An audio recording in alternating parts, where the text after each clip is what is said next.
true, the old wives' tale, that you should really plant 4 seeds to be able to get 1 plant, because they say that 1 is going to be eaten by the birds, 1 may just kind of wither away and die, 1 could be eaten by rats or blown away somewhere, and then 1 that'll actually be there and it'll grow.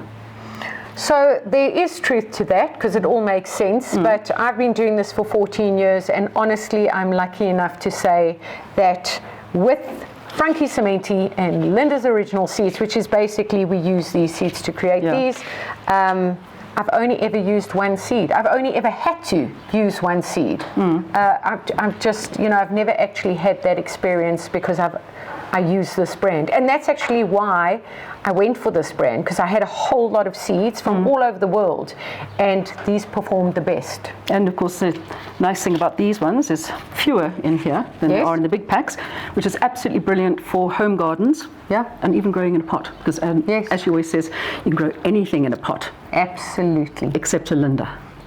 And a Mel.